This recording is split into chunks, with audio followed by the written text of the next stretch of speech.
The politics of Puerto Rico take place in the framework of a republican democratic form of government that is under the jurisdiction and sovereignty of the United States as an organized unincorporated territory. As a republican form of government, the government of the Commonwealth of Puerto Rico is divided into three branches: executive, legislative and judicial, as established by the Constitution of Puerto Rico. The executive power is exercised by the executive branch, which is headed by the governor, advised by a cabinet of secretaries that are independent of the legislature. Legislative power is vested upon the legislature. Judicial power is exercised by the judiciary, consisting of the Tribunal Supremo de Puerto Rico, the Tribunal de Apelaciones, and Tribunal de Primera Instancia.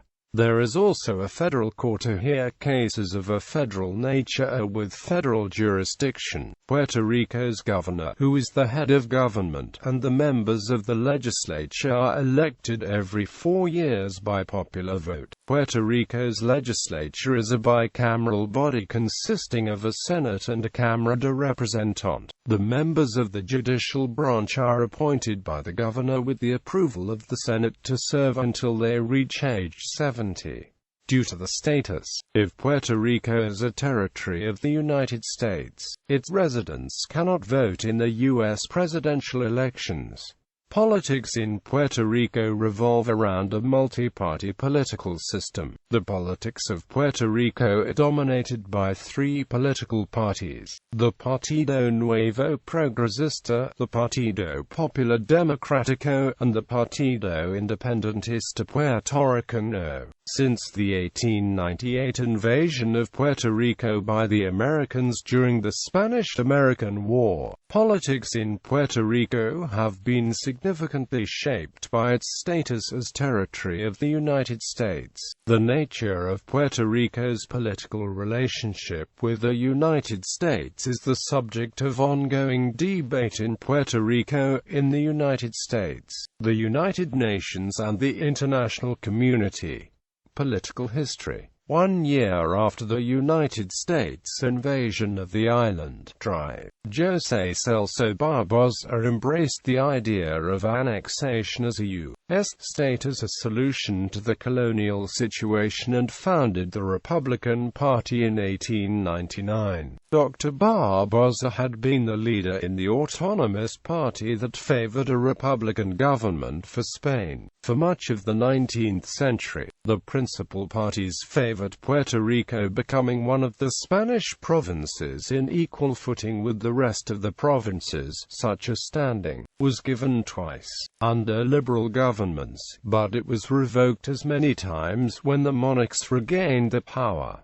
In this context, Barbosa returned to the original idea of equal footing, but this time with the constituent members of the American Republic. During the last 20 years under the Spanish flag, the local parties, with the exception of the Partido Incondicional Español, embraced the idea of autonomy. The Incondicionales accepted whatever Spain had for Puerto Rico, and the Crown duly recognized the support by giving aristocratic titles to the leaders. The leader of the Canadian model developed by the British and supported a similar development for Puerto Rico under Spain. Before Baldomero T. de Castro, other leaders had mentioned the possibility of autonomy, generally as an answer to the Spanish insistence in instituting special laws to govern the colonies. At about the same time that the Republican Party of Puerto Rico was organized under the U.S., Luis Muñoz Rivera organized the Federal Party. Like the Republican Party, it supported statehood for Puerto Rico. Muñoz Rivera had been the leader of the monarchist faction of the autonomists, not truly out of conviction but because Spain was a monarchy. Through this support he was able to get Sagasta, whose party was not in power in the early 1890s, to support an autonomous government for Puerto Rico. At about this time, the U.S. was pressuring Spain to grant autonomy to Cuba, but the Spaniards dilly-dallied until a year before the Spanish-American War. Sagasta was then Prime Minister and he had made a compact with the islanders to give them autonomy. Autonomy was granted, not through an act of the Cortes but through an edict of the monarch. Bickering between Muñoz Rivera and Barbosa did not allow the autonomous government to be established immediately. Sagasta demanded that they put their differences aside and both, with the respective groups, became part of the first autonomous government of Puerto Rico immediately before the war. The Republican Party won the elections in 1900 and again in 1902. The new government of Puerto Rico, organized under the FARCA Act of 1900, was a mixture of the British and the American system, somewhat similar to that established for the territory of Orleans after the Louisiana Purchase. The House of Delegates was elected directly by the voters and the equivalent to the Senate was the cabinet appointed by the governor and by the President of the United States. Muñoz Rivera exiled himself to New York after the defeat, but returned once the Federal Party was no longer useful and joined Rosendo Matienzo Sinton in organizing the Union Party. Also with them was José de Diego. Matienzo Sinton had been a Republican, supporting statehood, but 2 years into the new government, he realized that statehood would not be granted and the desired equality as citizens was not feasible under the United States. He brought with him other former Republicans and practically all of Muñoz Rivera's Federalists into a party that was to bring about the union of all political groups. He was successful. They won the elections of 1904 and all subsequent elections until the 20s, when another defection of Republicans allowed for the creation of yet another party, bringing into it persons supporting a status change. The Union Party initially supported statehood or an autonomous government. It then later added independence. In fact, Matienzo Sinton went from statehood advocate to autonomous to independence advocate as a result of 8 years of American civil government in Puerto Rico. The Union Party, for the very beginning, was against the colonial government established under the FARCA Act. Rosendo Matienzo Sinton, Manuel Zeno Gandia, Luis Llorens Torres, Eugenio Benitez Castano, and Pedro Franceschi started to organize the Independence Party in 1912, which paved the path for similar movements. The Union Party quickly gained the attention of the colonial governors, all Republicans, who were willing to work closely with them because of the control of the House of Delegates. The local Republicans protested bitterly and, at one point, they took statehood out of the platform, not reinstating it until the early 1920s. Many in the Union Party leadership were lawyers who had contracts with the sugar operations recently bought out and enlarged by the new American owners, thus establishing a close relationship between the nascent middle classes and the American corporate interests. A coalition between the pro-independence Union Party presided by Antonio R. Barcelo and the pro-statehood Republican Party of Puerto Rico presided by José Taus Soto, called the Alianza Puertoricana, was formed. Differences between Barcelo and Taus Soto and Félix Cordova de Villa, the resident commissioner of Puerto Rico in Washington, as to the goals of the alliance became apparent. The Unionist sector of the alliance decided to disaffiliate themselves from the alliance. Because of legal reasons, Barcelo was unable to use the name Union Party, and in 1932 founded the Liberal Party of Puerto Rico. The Liberal Party's political agenda was the same as the original Union Party's agenda and urged independence as a final political solution for Puerto Rico. After the Liberal Party was defeated defeated in 1936 elections. An assembly was held in Naranjales on May 31, 1937, in which Luis Muñoz Marin presented his ideas as to how the party should be run. However, the majority of the party members objected and blamed him for the defeat. Muñoz Marin considered this action the same as having been expelled from the party. Muñoz Marin and his followers, among which were included Felisa Rincon de Gautia and Ernesto Ramos Antonini, held an assembly in the town of Arecibo, founded the Partido Liberal Neto, or Tataco y Completo, claiming to be the true liberal party. The Partido Liberal Neto, or Tataco y Completo, an independence political party, later became the Popular Democratic Party, which would ironically end up promoting the Estado Libre Asociado status that Barcelo, as president of Union Party, had asked for in 1923 under Campbell Bill, and which Muñoz Marin had always opposed, instead of independence. The Puerto Rican Nationalist Party was founded in 1922. It strongly criticized the American colonial regime for its menace to the Spanish and Latin American roots of the Puerto Rican culture. It also advocated for complete independence.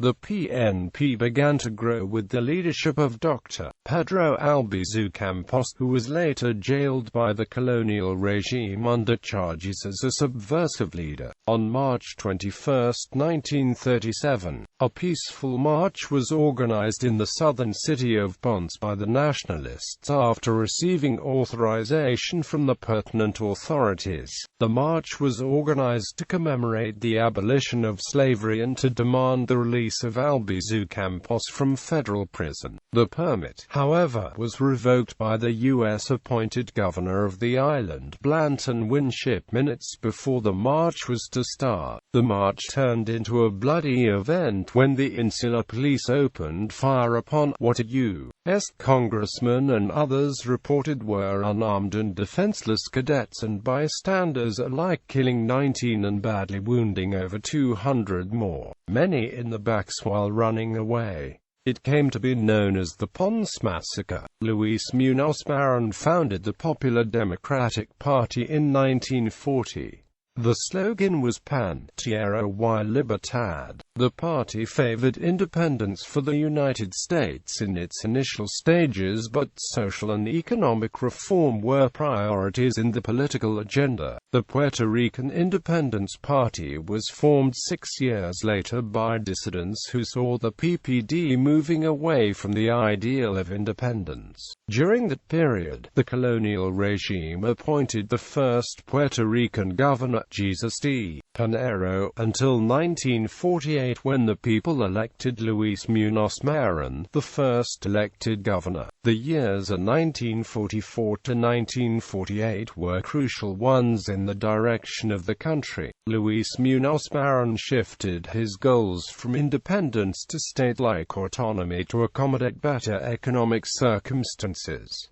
This led to the U.S. Congress to enact the Public Law 81-600, which led to the congressional approval of a local constitution drafted by a constitutional assembly, elected by Puerto Rico, and the renaming of the United States unincorporated territory of Puerto Rico as the Commonwealth of Puerto Rico, using the same official name as the Commonwealths of the U.S. states of Kentucky, Massachusetts, Pennsylvania and Virginia, as well as that of other sovereign nation countries such as Australia. The alternative pro-independence tidings bill had languished in Congress. In the 1950s, the Puerto Rican Nationalist Party denounced the Constitution and Muñoz Marin's support as a sham, and staged a series of uprisings in 1950, known as the Puerto Rican Nationalist Party revolts of the 1950s,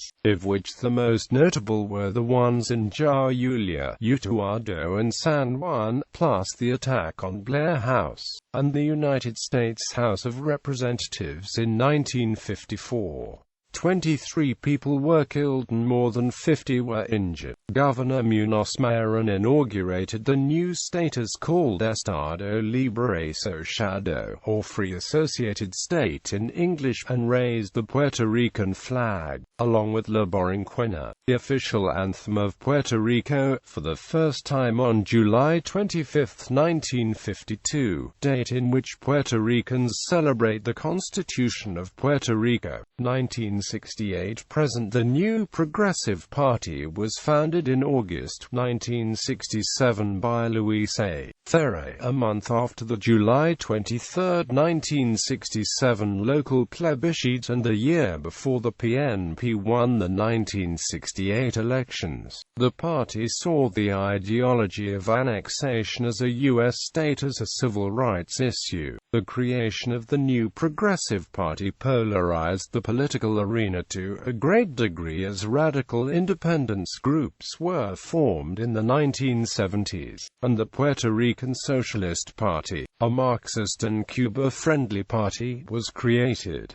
Two of the radical groups were labeled as terrorist groups by the U.S. government, Los Machetes and the Armed Forces of National Liberation. These groups were viewed by many pro-independence followers as freedom fighters. In 1972 the NPP lost to a reunified Popular Democratic Party. Rafael Hernández Colón became the undisputed leader of the PPD at age 36. He was, as the fourth elected governor, in favor of adding more powers to the Commonwealth status.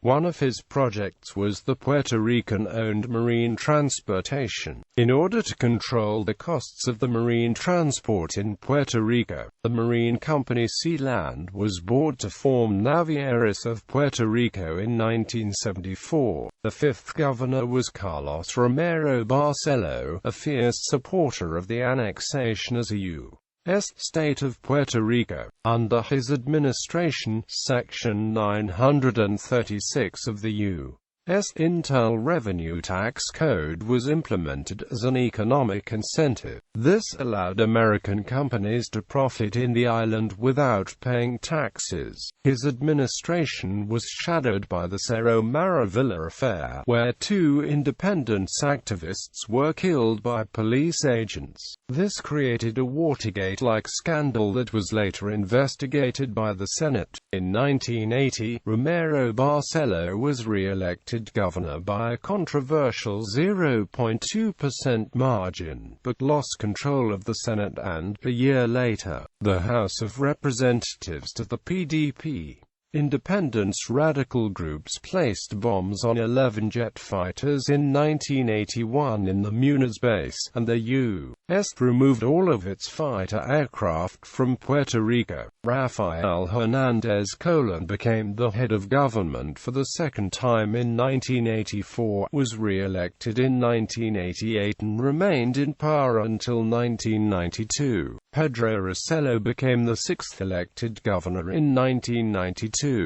He pushed the political status dilemma in Washington, D.C., and sponsored two local non-binding referendums, one in 1993 and another in 1998. While he was elected to a second term, his last 4 years were met with mounting allegations of corruption. After Rosello's second term ended, former Speaker of the House Edson Misleralda Arondo was jailed, as well as many members of Rosello's party. Most of the corruption allegations were based on extortion and appropriation of public funds. This led his party to losing the 2000 election and the governorship when he ran again in 2004. In 2000, Celia Maria Calderón was elected, becoming the first female governor of Puerto Rico, also gaining control of the Senate, presided by Antonio Efes Alzamora, and the House of Representatives, headed by Speaker Carlos Vizcarrondo. The PDP also elected Aníbal Acevedo Vila as the island's non-voting delegate in Congress. In 2004, Aníbal Acevedo Vila was declared the winner by the Supreme Court of Puerto Rico as governor, by about 3,000 votes. But his party lost control of the Senate, which elected NPP Senator Kenneth McClintock as its president, and the House of Representatives, which chose the NPP's Jose Aponte as Speaker, and Puerto Rico's seat in Congress, due to the election of Luis Fortuno. During the 2005 to 2008 term, a former Gov. Roselow's unsuccessful attempt to unseat Senate President McClintock split the New Progressive Party, a split that continued as Rosello initiated a fourth bid for the governorship against resident Commissioner Fortuno in an internal primary that was held March 9, 2008, and which he lost. On the PDP side, Acevedo's rocky relationship with the NPP-controlled legislature was compounded with federal investigations and unsuccessful indictments of his past political fundraising by grand juries in Philadelphia and San Juan, Puerto Rico. In 2008, Luis Fortuno was elected governor, giving the New Progressive Party its largest victory in history, beating incumbent Gov. Aníbal Acevedo Vila of the Popular Democratic Party by more than 223,000 votes. Also, the NPP won supermajorities in the Commonwealth's House of Representatives and Senate. Additionally, the NPP won the seat for Puerto Rico's sole delegate to Congress, because of the election of Pedro Pierluisi. On June 26, 2011, Fortuno announced that he aspires to become the first governor to win re-election in the past 16 years.